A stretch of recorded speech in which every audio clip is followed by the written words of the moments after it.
This is Morten from English TV, and I'm here together with David from MCS, and we are a little bit outside Chicago in their, let's say, demo facility. It's also a place where they do R&D of new equipment, a refurbishment of a lot of things. But today we're going to talk about a technology and a machine called the TK, which is basically an inkjet system that is very interesting for them, mailing and the mail market system. So David, great to have you here on English TV. Thanks. Thanks for having me, Morten. So, I mean, this is of course EMT. So that has nothing to do with you except that you are a reseller of it. So you have an unwinder here. So basically, you said to me before we started that a lot of people, when you start talking to them, is also about what kind of substrates they're using for the applications they're doing. So tell me a little bit, what would a normal customer ask when you talk about the substrates? Sure. Well, one of the things that we did talk a little bit about was the fact that MCS specializes in our inkjet technologies, and since we're our own manufacturer of inks, we get to play in a larger market space, but we still are specialties. So by using the EMT solution or the Hunkler solution, depending on what your needs are specifically, it'll allow us to do the types of paper ranges that you're used to. You also mentioned that because the TK print heads are basically available in two different versions. One was 500 feet per minute and one is 1,000 feet per minute, right? So of course you need to have the rewinders and the unwinders that fits also the purpose of that, right? Correct, yeah. So if I would take a step back, go to the EMT has a 500 foot a minute system. They have a 1,000 foot a minute system. Okay, so they also have both, basically. They have both, and for our perspective, when we look at a customer that's looking at a system like this in particular, depending on what your needs are, whether you need dynamic perfing, or if you're just gonna go roll to roll, EMT gives us that kind of flexibility.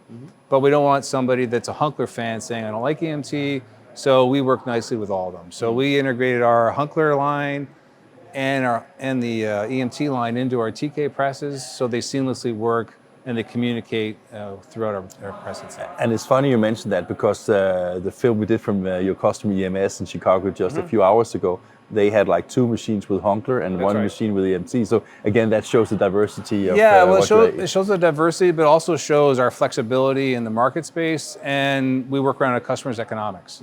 So obviously an EMT is a little bit more expensive than a Hunkler. It's built a little bit more robustly. It can do a little bit more It's American made, that's true. I don't think that had anything to do with it because in our other division, everything's a Hunkler, because on the inserts, they prefer the Hunklers. Where in the print world and the presses, for some reason, they still love the iron. One thing that applies to both Hunkler and EMT as well, as we spoke about, it's a module, right? So you can have a modularity to what kind of finishing you want to add to before or after we come into the printing side, right? Yeah, so again, our specialty and our core competency is inkjets, tracking systems, and the software that drive those. We're kind of agnostics to our clients and our customers, and if they've got EMT today, that means they have a service team that can support them. I'm not going to push a Hunkler on them because I might make another 5% on a deal. If you tell me you're a Hunkler customer, because they're pretty loyal, or you're an EMT customer, to me, I'm trying to sell you the inkjet solution and the web press. So that's really how we built our solutions around it for flexibility. And I would say, to be honest, when you look at both EMT and Hunkler, good solutions, both of them, right? Yeah, you can't go wrong with one or the other, right? That's true.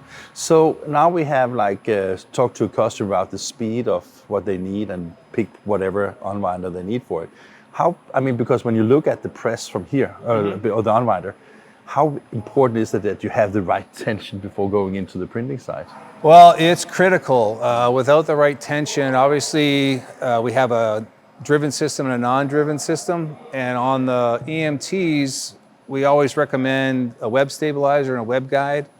Typically when this type of press is being installed, it's going roll to roll as fast as humanly possible. And we need a nice, tight, clean roll on the backside. So the EMT and the web stabilizer really helps us do that. The other thing we really like about now I sound like an EMT sales guy, but that's okay. The other thing that we really like about EMT is that because of it's a 52, 55 inch roll, you can't get much bigger than that because it just gets too heavy. A really easy splicing table. Okay. Right, so it's a built-in so splice. You splice it here instead of doing on the roll. Yeah, so you're splicing it right here, and one thing about the EMT is that you can do that in probably 7 minutes, where the Hunkler, it's 10 to 12 to 14. And is it just there where you have the slit in the metal? Yeah, or what do you literally do? you're bringing it through here. Well, Jay would kill me if I actually took it apart, but you're doing it right there. Okay, so that is like the red handles are basically locking the position of the Locking, paper. and you're splicing right there. And the nice thing about our open transport and the way our system's designed is that we really don't have to worry about splices. I could lift the heads a little bit and then away I go. So speed to market, speed to switch changing over are all key things to our customers today. So now we have left the unwinder and we have the splices spoken about, so that's fine. Now we have the paper, and that goes into where you said that you have this alignment system, or what is that? Yeah, so once I've come out of the unwinder, and another unique thing for our system, good or bad, depending on where you are in the world, we are one of the last open concept print transports. Typically, you'll see a lot of doors and safety doors. We use some light shields, but the first thing the paper is going to pass is through this large, heavier roller. And I'd mentioned earlier about the fact that, again, our sweet spot is a variety of inks and a variety of substrates. So we have a much larger roller to allow us the heavier cardstock or postcard stocks. So that passes through below.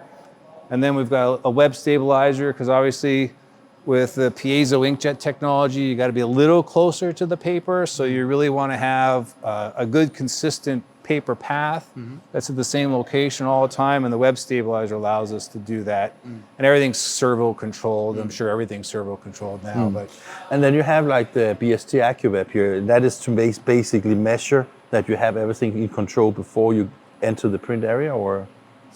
correct. So we have the AccuWeb web stabilizer, and then one of the little things we did on our own was we worked with a local PLC company to write some code for us, so that when I ramp up from 0 to 1,000 and down from 1,000 to 0, I've got proper tension the entire time. So the first thing I print at 2 feet a minute to the highest thing at 1,000 and back to 2, this allows us to stay registered, so we don't have a lot of spoilage. And that's of course good for waste, but it's also good for sellable prints basically, right?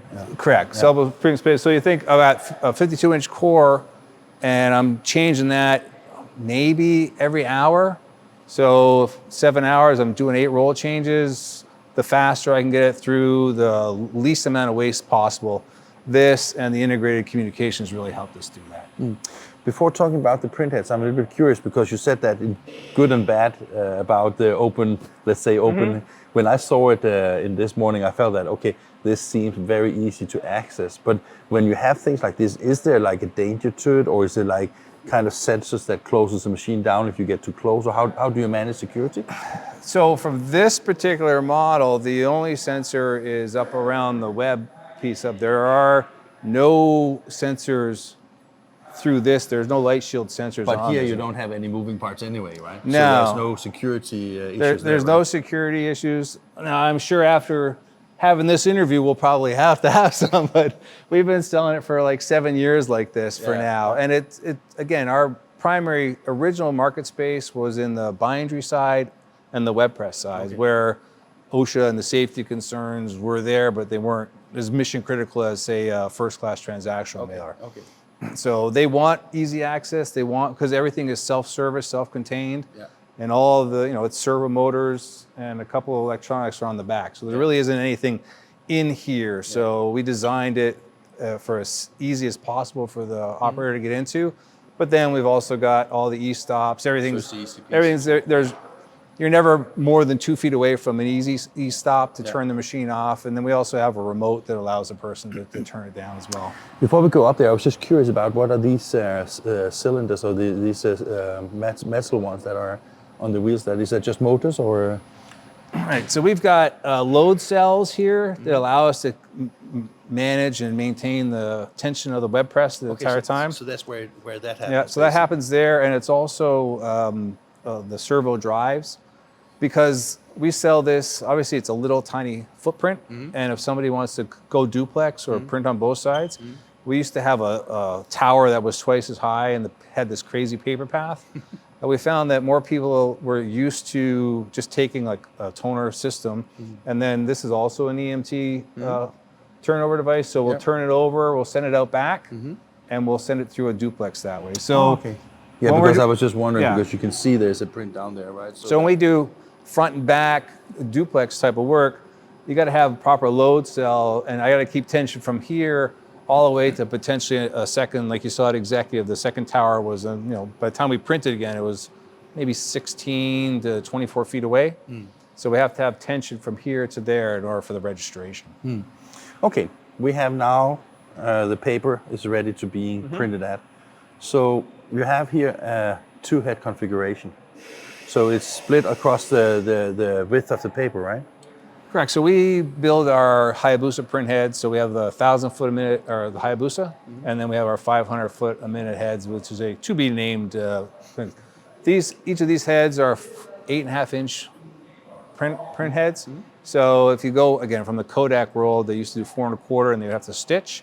We digitally stitch all these systems so that the operators don't have to worry about it, which is kind of cool from an operator's perspective. So now I can take somebody that was highly skilled with a Kodak user and don't necessarily have to have a highly skilled individual here, because everything here is PDF. So I send a PDF to it, and it's literally like a color inkjet printer operator. They hit start. They just have to make sure they have the head at the right edge of the page, and then they can do their own micro. It's interesting because one of the things that Peter from EMS spoke about in the interview today was also that I should have been listening, shouldn't I? yeah, but he said that it was very easy because the instead of having like programming of the print, you use PDF files, and that is like just native in this technology. So that makes it way easier. You can even control the direction of the print and electronically before you do anything, right? Yeah. So now, from an operator's perspective, we're trying to make it as their life as easy as possible. And having everything printed on the heads, and we'll eventually get down there, I may need to change the screens, but we'll show how the PDF image appears on the screen and how where you slide the head, it shows you how much of your print head you're actually using.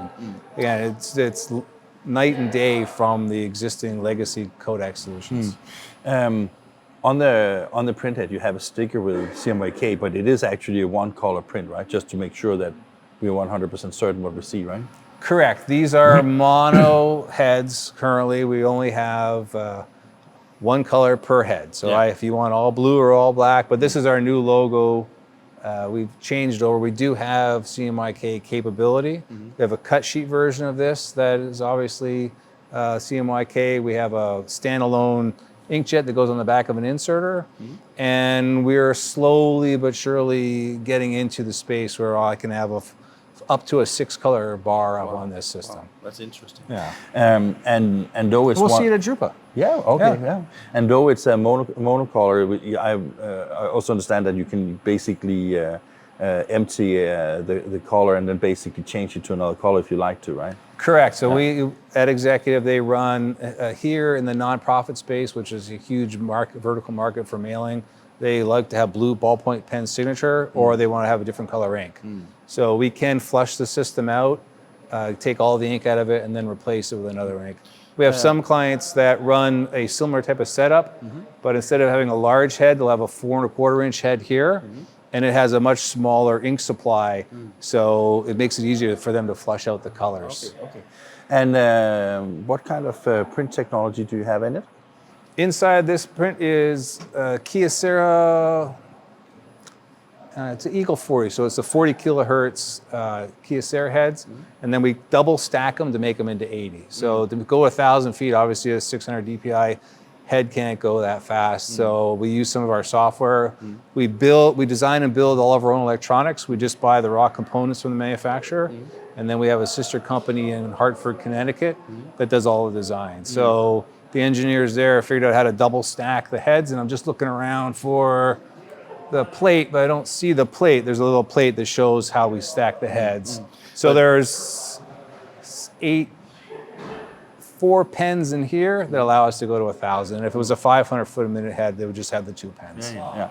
And it's great also just for people to understand about MCS, because you also work with Kyocera on other ventures, basically. Yeah, correct. If we slide down here for a second here, so our software, again, it's all in-house design. So our control software is called Raptor.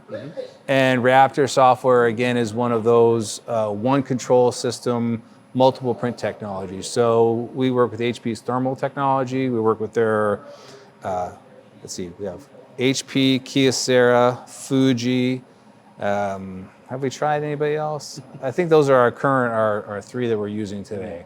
And we can mix and match with them on the same controller. Okay. So I can run a Kyocera system, and then I could also run an HP head with it. So that is basically that when you configure the machine to the customer, based on the needs and requirements, you can basically mix and match to the customer's needs, right? Correct, yeah. So back here is our, kind of essentially the brains of everything. Okay, so that's computers and everything. So computers, ink supplies, all of our RFI tricks, like we make our own inks, so you have to make a little bit of money, so we chip all of our inks.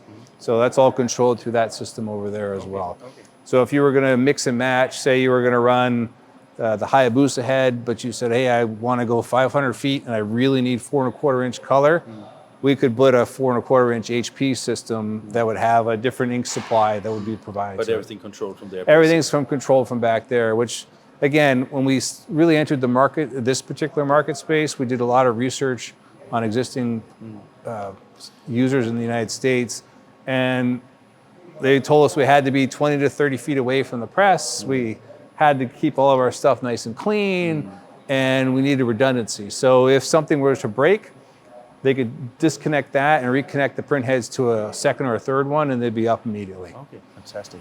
So before we're going a little bit further down, Sure. So just wondering, tell me a little bit, what type of customers are typically buying this? Because I mean, when I look at your company and your wonderful demo center here, it seems that you are extremely focused on the mail world, right? Is that only for typical mail customers that you sell the technology, or? No, so if Dave Luce was here, he'd probably say yes, but we've really expanded out to anything customer communication. So we've placed these heads on corrugated lines where we print that little smile you see. It's a big company in the United States for boxes. That is Apple? No, it's, yeah. The other company with it. So from a corrugated perspective, there's different markets. So there's what is your value and what can you get for your value in different market segments. So I mean, we are a mid-sized company. We're not really big and we're not small, so we can kind of pick and choose. So we try to find markets where we have multiple sales. So mailing primarily because we have a whole suite, but we've offset into the flexo world and into packaging. Yeah. So, but using the same technology in different verticals. Correct. Probably makes a lot of sense, right? It makes a lot of sense. It makes for a bit of a pain because you got to cross-train your own service people on, they'll, like this, we're at Executive, it was a fairly clean facility by our standards. When we go to one of the packaging lines, there's, the amount of dust that's on the floor in an hour is totally different than the mailing issue. That's almost a clean environment compared to some of the other packaging lines. You were just about to show something what happens on a computer, because that controls, of course, all the things we spoke about. But what is this? Is this more like the actual, let's say, control of the actual machine, where this is more the work that you print? Or? So if I was to go into two components here, so here is the controller for the transports. Everything's integrated, so anything that's PLC driven is kind of integrated through this main console. Anything that's software, print technology is driven through the Raptor. So when I'm going to set the machine up and I'm going to control how fast it goes, or what's my my soft start or fast start, depending on what line I have, it's done through here. So think of a setup mechanic is going to be here. Operator is going to be here. Yeah, but I was just thinking, because right now it has the target web speed of 50 feet per minute, which is, I know, just like a default. And I was just wondering, so it must also communicate with the software, right? From what is printed, right? It will tell the encoder here will tell the print head how fast we're going. And that's how it basically ensures that. That's how it tells the piezo to get the right image and how fast it has to fire. Okay. Again, Dave Luce is way better at that, but essentially it'll fire as quick as you tell it to fire. That's the nice thing about piezo. It's on-demand quality, so it doesn't matter if it's 50 feet or 1,000 feet. The math is the math, and it fires the right way. And when the math isn't right, that's why we have the vision system to help people out. What we're seeing in this space is that, again, from a web press down to a digital press, down to the toner, the skill set of the people, it's diminishing, and it's harder to find. So by coming with a fully composed PDF workflow, much like you would see on a Ricoh or a full digital color press, we have to have the same capabilities. So anybody but apparently me can come and find can find the right. He was the only one that couldn't do it. Okay, thank you very much for your time. You can't break anything. I can't break anything, but yeah. I can see it's a very good steel quality here, so don't worry. But right? it is fully variable content, right? So I don't want it to misconstrue that it's a static PDF. It's fully variable content, I get that. but locked in so that the operator can't mess around with it. Well, Yeah, because on here, you know, like this PDF itself is 6,000 PDFs. okay, so it's like the number of pages basically. Yeah. Okay. So if I go back to my layout, I can actually just scroll. If Yeah, so you look can see the names change. Yeah. All right, that makes sense. Well, thank you, sir. Yes, sir. So basically, just finished our walkthrough. So basically now everything is printed. You have the turn bar in case you need to have a print on the second page. Yep. And now we go to the, let's say to the rewinder. Right? Well, before we go to the rewinder, we do have an optional vision system. That was what I thought you wanted to show. Okay, so that is separate. So basically, So that's separate. So again, when you start going fast, people are used to, or the industry has been set that fast means QC. You can't QC at 1,000 feet a minute. In fact, it's hard to QC at 500 feet a minute. So we've got the most basic line scan system that we'll spray and show, right? So we'll snap and show. We'll take a picture, and then we'll show the operator what's on the screen. There's some other things that we can do, but for now, we just capture an image and allow the operator to see if there's an issue. So if for some reason a piece of dust came in or the head got smudged, it'll show up there and they can stop the machine. so it's not like a dynamic camera system that basically automatically monitors whether you have a clock or you have a dust or anything like that, or it can, okay. but for the spaces that we're putting it in, that's all we have turned on. Okay, Right, so it is advertising mail. It's not, your medical record. Okay. Right, so yeah, we try to limit what it can do and can't do, but behind the scenes, like all the other systems, color gamuts, and it's all capable of doing it. We just don't turn it on because it's more than you need to have in the space. Yeah. And now we get to All right, now we get to the turnover. Yeah. So again, if we're going to go duplex, Yeah.